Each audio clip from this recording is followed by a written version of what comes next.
लड़ाई थी हमारी आज़ादी के लिए, एक बेहद लोकतांत्रिक लड़ाई थी। इसमें देश के किसान, देश के जवान, देश के मजदूर, देश के अधिवक्ता, देश के बुद्धिजीवी, चाहे किसी भी जाति के हों, चाहे किसी भी धर्म के हों, चाहे किसी भी भाषा को बोलते हों, सब इस स्वतंत्रता संग्राम में शामिल हुए। सब ने हमारे देश की आज़ादी की लड़ाई लड़ी।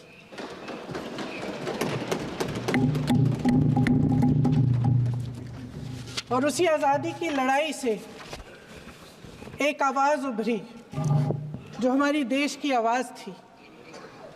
वो आवाज़ ही आज हमारा संविधान है। साहस की आवाज़ थी, हमारी आज़ादी की आवाज़ थी, और उसी की गूंज ने हमारे संविधान को लिखा और बनाया। ये सिर्फ एक दस्तावेज नहीं है। बाबा साहेब अम्बेडकर,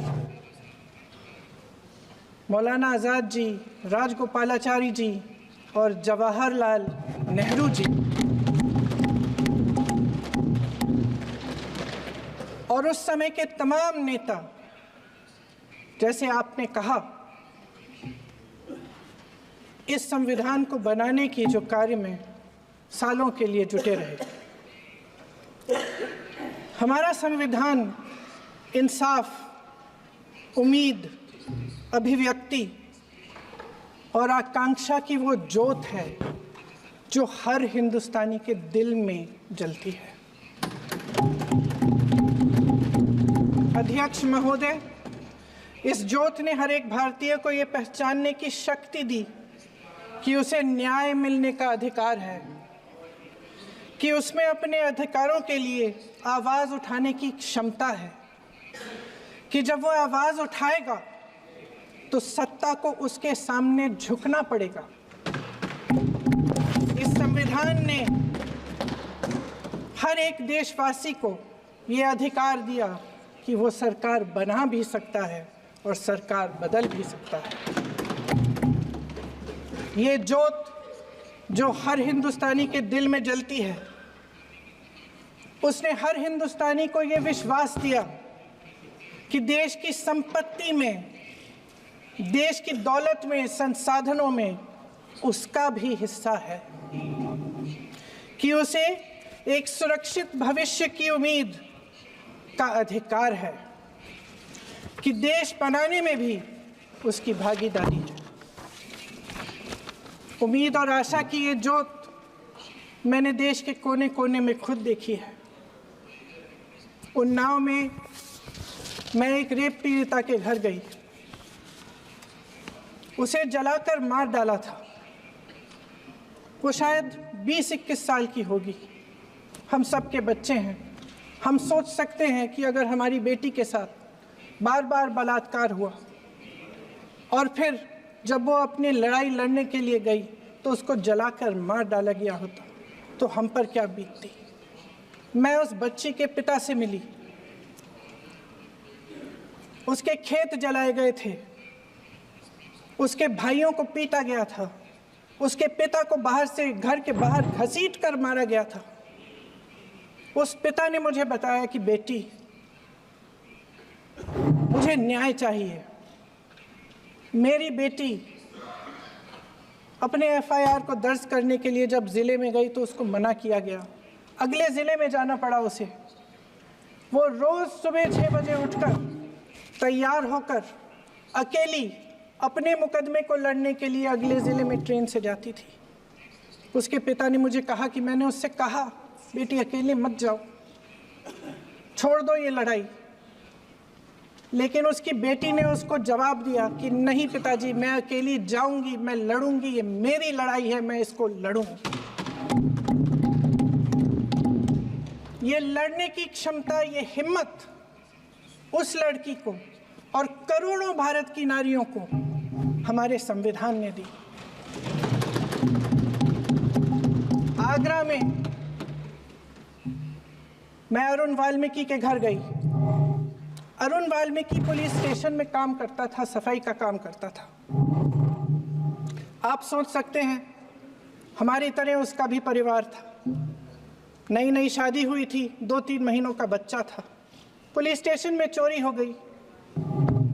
चोरी का इल्ज़ाम उस पर लगाया गया। उसके पूरे परिवार को उठाकर पुलिस स्टेशन में ले गए। आप हंस रहे हैं, लेकिन ये गंभीर बात है। और क्या गंभीर बात। शर्म करो, शर्म। अरुण वाल्मीकि को पीट पीट के मार डाला, उसकी बीवी को पीटा, उसके पिता के नाखून निकाले, उसके पूरे परिवार को पीटा गया। जब मैं उस जवान महिला से मिलने गई जो अभी अभी विधवा हुई थी, तो उसने मुझे कहा कि दीदी, हमें सिर्फ एक चीज़ चाहिए, हमें न्याय चाहिए और हम इस न्याय के लिए लड़ते रहेंगे, चाहे कुछ भी हो जाए। ये हिम्मत उस महिला को हमारे संविधान ने दी।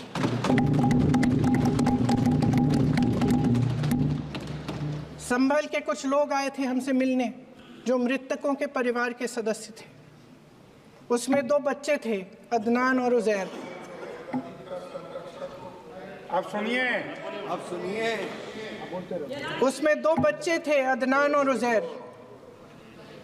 एक बच्चा मेरे बच्चे की उम्र का है, दूसरा उससे छोटा 17 साल का है। दर्जी के बेटे थे। दर्जी का एक ही सपना था कि वो अपने बेटों को पढ़ाएगा लिखाएगा। एक बेटा डॉक्टर बनेगा, एक बेटा भी सफल होगा दूसरा बेटा भी अपने जीवन में सफल होगा। उनके पिताजी हर रोज उनको स्कूल छोड़ते थे। उस दिन भी स्कूल छोड़ने के बाद अपनी दुकान में चले गए। उन्हें पता नहीं था कि विवाद हो रहा है। उन्होंने भीड़ देखी, घर आने की कोशिश की तो पुलिस ने गोली से मार डाला। वो 17 साल का बच्चा अदनान मुझसे कहता है, वो 17 साल का बच्चा अदनान मुझसे कहता है कि मैं बड़ा होकर डॉक्टर बन के दिखाऊंगा, मैं अपने पिता का सपना साकार करूंगा। ये सपना, ये आशा उसके दिल में हमारे संविधान ने डाली। अध्यक्ष महोदय, हमारे देश के करोड़ों देशवासियों के संघर्ष में, अपने अधिकारों की पहचान में, इनकी कठिन से कठिन परिस्थितियों से लड़ने की अपार हिम्मत में और देश से न्याय की अपेक्षा में हमारे संविधान की ज्योत जल रही है। मैंने हमारे संविधान की ज्योत को जलते हुए देखा है और इसके साथ साथ ये भी समझा है कि हमारा संविधान एक सुरक्षा कवच है। एक ऐसा सुरक्षा कवच है जो देशवासियों को सुरक्षित रखता है, न्याय का कवच है, एकता का कवच है और अभिव्यक्ति की आज़ादी का कवच है। दुख की बात यह है कि मेरे सत्ता पक्ष के साथी जो बहुत बड़ी बड़ी बातें करते हैं, इन्होंने इन 10 सालों में यह सुरक्षा कवच, सत्ता पक्ष के मेरे साथियों ने ये सुरक्षा कवच तोड़ने का पूरा प्रयास किया है। संविधान में सामाजिक, आर्थिक और राजनीतिक न्याय का वादा है। ये वादा एक सुरक्षा कवच है जिसको तोड़ने का काम शुरू हो चुका है। लैटरल एंट्री और निजीकरण के जरिए ये सरकार आरक्षण को कमजोर करने का काम कर रही है। अगर लोकसभा में ये नतीजे नहीं आए होते तो ये संविधान बदलने का काम भी शुरू कर लेते। सच्चाई ये है अध्यक्ष महोदय कि आज संविधान बार बार इसलिए कह रहे हैं क्योंकि इस चुनाव में इनको पता चल गया कि इस देश की जनता ही इस संविधान को सुरक्षित रखेगी, कि इस चुनाव में हारते हारते जीतने से इन्हें एहसास हुआ कि ये संविधान बदलने की बात इस देश में नहीं चलेगी। आज जनता की मांग है कि जाति जनगणना हो। सत्ता पक्ष के मेरे साथी ने इसका जिक्र किया। ये जिक्र भी आज इसलिए हो रहा है क्योंकि चुनाव में ये नतीजे आए। ये जाति जनगणना इसलिए जरूरी है ताकि हमें पता चले कि किसकी क्या स्थिति है और नीतियां उस हिसाब से बने। इनकी गंभीरता का प्रमाण ये है कि जब चुनाव में पूरे विपक्ष ने जोरदार आवाज उठाई कि ये जाति जनगणना होनी चाहिए, तो इनका जवाब देखिए। इनका जवाब भैंस भाग भैंस चुरा लेंगे, मंगलसूत्र चुरा लेंगे, इनका ये जवाब था। ये गंभीरता है इनकी जाति जनगणना पर।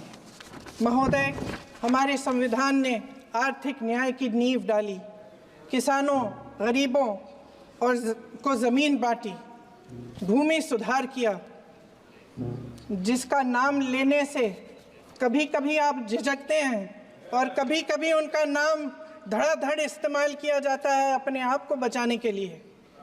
उन्होंने HAL, BHEL, SAL, GAIL, ONGC, NTPC, railways, IIT, IIM, oil refinery,